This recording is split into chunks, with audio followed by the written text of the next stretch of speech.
State news 71 में आप सभी का स्वागत है। सढौरा श्यामपुर रोड पर स्थित पूजा पैलेस में आज सरकारी तौर पर एक जन संवाद कार्यक्रम आयोजित किया गया, जिसमें शिक्षा एवं वन मंत्री चौधरी कंवरपाल गुर्जर द्वारा लोगों की समस्याएं सुनी गई। लिखित रूप से समस्याओं को लिया गया।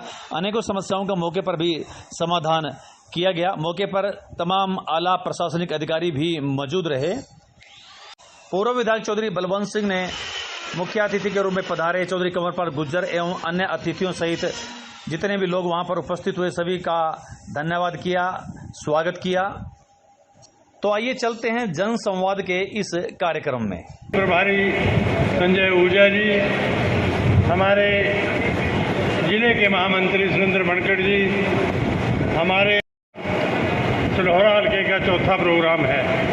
माननीय मंत्री जी लगातार 9 बजे से लेके हर जनसंवाद में जो भी लिखित दरखास्त दी या किसी ने अपनी बात कहना चाहिए, सबकी सुन के जिसका मौके पे समाधान हो सकता है उसके मौके पर, बाकी ये सभी पोर्टल के माध्यम से माननीय मुख्यमंत्री तक ये सारी मांगे जाएंगी और सभी मांगे माननीय मंत्री जी पोर्टल के जरिए इसको पूरा करवाने का प्रयत्न करेंगे। मित्रों और दोस्तों, ये पहली सरकार है जो जन जन तक जाकर, चाहे वो किसी भी वर्ग से है, चाहे गरीब है, अमीर है, किसान है, मजदूर है, चाहे व्यापारी है, कर्मचारी है, चाहे हिंदू है, सिख है, चाहे मुसलमान, ईसाई है, सबकी जनभावनाओं को देखते हुए हर आदमी से संवाद करके क्या दिक्कत, क्या मुश्किलात है, उसको कैसे हल किया जाए, उसको हल करने का प्रयत्न कर रही है। आज प्रदेश के मुख्यमंत्री ने जो काम एक अद्भुत, चाहे वो पेंशन का, चाहे कोई और काम है, घर बैठे बैठाए सबका बढ़ रहा है। इसी तरह हिंदुस्तान की सरकार में माननीय नरेंद्र मोदी जी ने जो भारतवर्ष का मान बढ़ाया, वो अपने आप में एक मिसाल है। तो आज का ये प्रोग्राम आज डेवलपमेंट के नाम पर जो सढौरा हल्के में ही नहीं सारे प्रदेश में, पर हम तो अपने हल्के की बात करेंगे। आज चाहे यहाँ पॉलिटेक्निकल कॉलेज की बात है,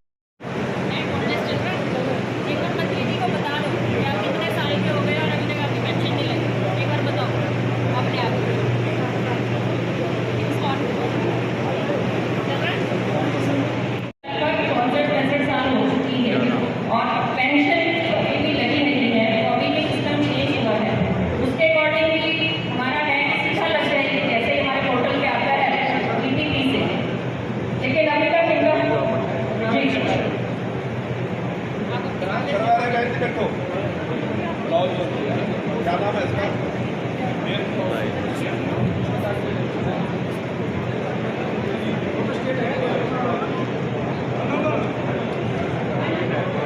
ठीक है।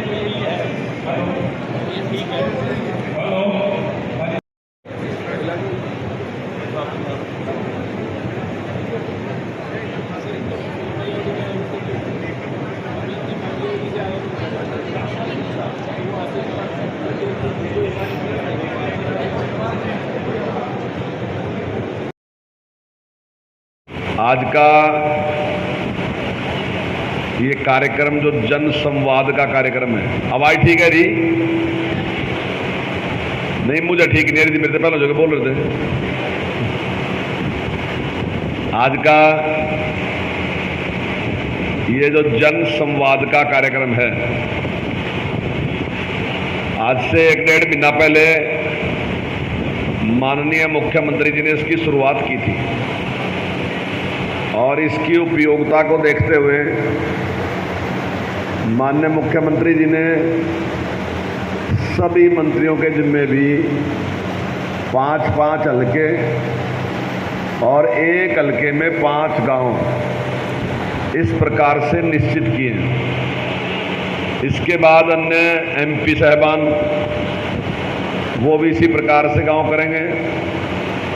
बड़े अफसोस की बात है कि भाई हमारे एमपी साहब नहीं रहे, लेकिन उनकी जगह पे हमारे जो राज्यसभा के सदस्य हैं रामचंद्र जांगड़ा जी, वो इस प्रकार के कार्यक्रम लेंगे और अन्य भी कुछ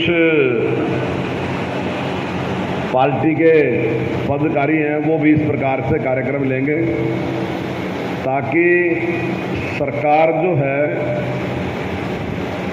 वो लोगों की समस्याओं से और ज़्यादा परिचित हो सके कि क्या क्या समस्या इस समय है। हालांकि इस सरकार ने पहले के मुकाबले में बहुत ज़्यादा काम विकास के किए और इस बात को आप सब भी महसूस करते हैं। भाइयों, इस सरकार बनने से पहले अगर आप कहीं इकट्ठे बैठते थे और कोई डेवलपमेंट की बात करते थे तो आम तौर पे आप भी यही बात कहते थे कि भाई विकास के काम तो रोहतक साइड में होते हैं। और ऐसे ही अगर रोजगार की बात आती थी तो तब भी आप यही कहते थे कि भाई नौकरी तो उस साइड के लोगों को मिला, हमें नौकरी नहीं मिलती। लेकिन वर्तमान सरकार ने इस सारे भेदभाव को समाप्त कर दिया। आज आपको इन 9 साल में एक आदमी भी ऐसा नहीं मिला होगा जिसने आपसे कहा हो कि भाई डेवलपमेंट के काम तो करनाल में ज़्यादा हो, हमारे यहाँ कम हो। बल्कि ये कहने वाले तो जरूर मिला होगा जिसने कहा होगा भाई अब की बार हमारे यहाँ तो कमाल ही गए, इतने ज़्यादा काम है। मतलब अगर हॉस्पिटल की बात देखो तो सारे हॉस्पिटल 6-6 बेड के थे, आज में 6-6 बड़े 30-30 के गए। और आपका तो 50 बेड का मंजूर हो रहा, जल्दी उस पर भी काम शुरू हो जाएगा। 50 बेड तो सारे जिले में नहीं थे, अब केवल सितौरे में ही 50 बेड का हॉस्पिटल बनागा। ऐसे ही कॉलेज की बात है, एक सरकारी कॉलेज छछरौली में था, लेकिन हमारे टाइम में 5 नए कॉलेज इस जिले में खुल गए, जिनमें से 2 कॉलेज आपके ही हल्के में हैं। और जो पहला खुला था उसमें भी उससे दुगनी बिल्डिंग हमारे टाइम में बढ़ गई। पहले 2 ITI थी, एक सडौरे में एक जमुनानगर में। अब हर हल्के में और कई ITI खुल गई। आपकी भी बिलासपुर खुल गई, हमारी छछरौली खुल गई, खिदराबाद खुल गई, हरदौर खुल गई। अन्य भी डेवलपमेंट के कामों की स्थिति यही है कि जोड़ से काम पहले नहीं है, वह सारे के सारे बड़ी संख्या में इस प्रकार के काम हुए और भेदभाव समाप्त होया। अभी पंचायतों में सरकार ने 1100 करोड़ रुपए सीधे सीधे डाल दिए। यानी कि किसी से ये नहीं पूछा कि MLA कौन सी पार्टी का है, किसी से ये नहीं पूछा कि सरपंच कौन सी पार्टी का है। जितनी जनसंख्या थी उसके हिसाब से सीधे पैसे डाल दिए।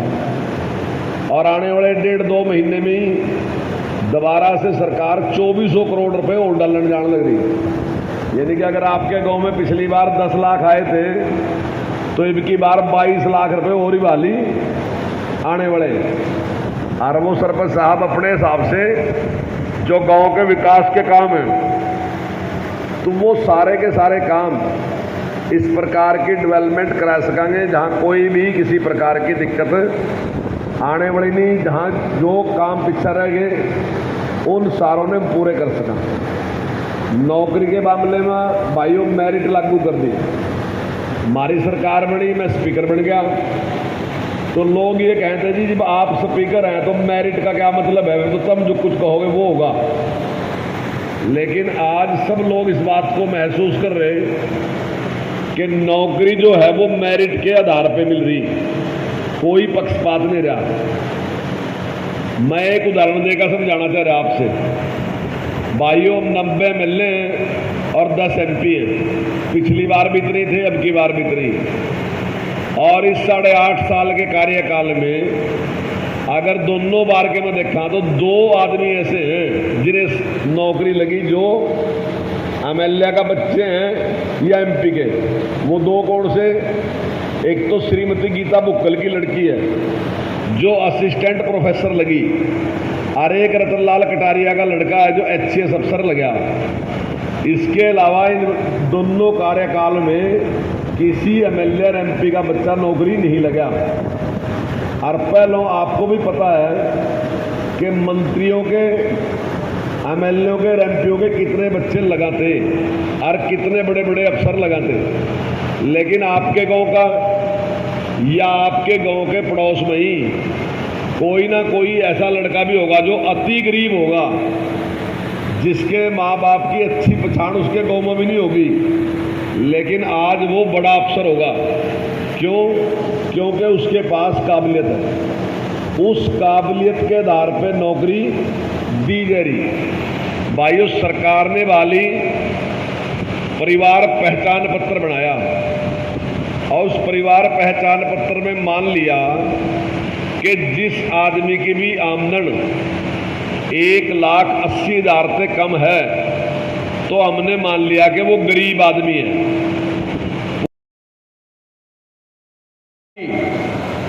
गरीब नहीं रहना चाहिए, उसकी आमदन 15,000 रुपये महीने से ज़्यादा होनी ही चाहिए। और उसके लिए हमने पिछले साल काम शुरू किया था, लेकिन हमने किसी ने बताया नहीं। हमने 38,000 लोगों को लोन दिया पिछली बार ताकि वो बाहर निकल सके, और अब की बार हमने टारगेट रखा कि हम 2 लाख परिवार जो गरीबी रेखा से नीचे हैं उन्हें हम गरीबी रेखा से ऊपर लेके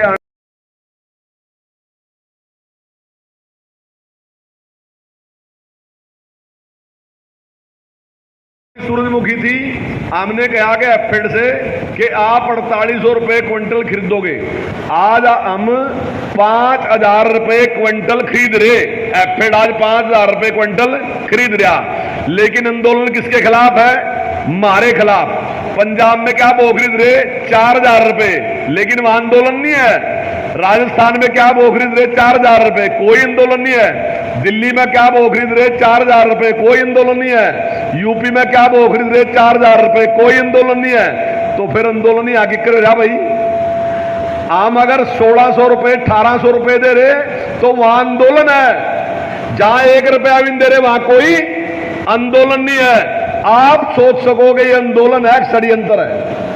हम किसान के लिए ज्यादा काम कर रहे हैं, चाहे बिजली देने की बात है, चाहे ब्याज माफ करने की बात है, चाहे गरीबी को समाप्त करने की बात है, चाहे रास्ता बनाने की बात है, आज जिस प्रकार से चाहे कॉलेज बनाने की बात है। भाइयों, हमारे से पहले 103 कॉलेज थे, हमने इन 8 साल में 73 कॉलेज खोल दिए।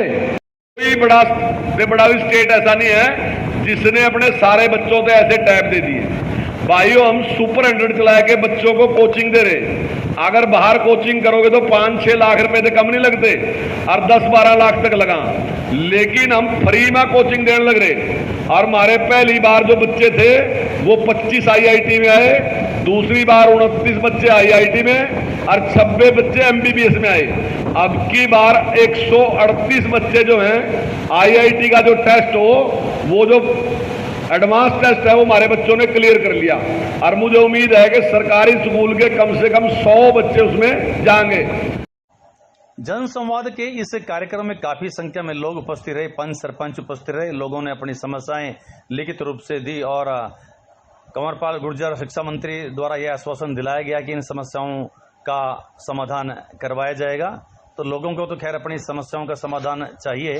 अगर ये समस्याएं इस प्रकार के कार्यक्रमों के माध्यम से हल होती हैं, तभी इस प्रकार के कार्यक्रमों की जो है सार्थकता सिद्ध होती है। उम्मीद करेंगे कि जो भी समस्याएं आज चाहे वो सभापुर में दी गई हों, या फिर आज सढौरा में, या फिर आगे रणजीतपुर में, तो उन समस्याओं का समाधान प्रदेश सरकार अवश्य करेगी। तो निजी पैलेस में आयोजित इस जन संवाद कार्यक्रम से थी स्टेट न्यूज़ 17 की एक प्रस्तुति। धन्यवाद।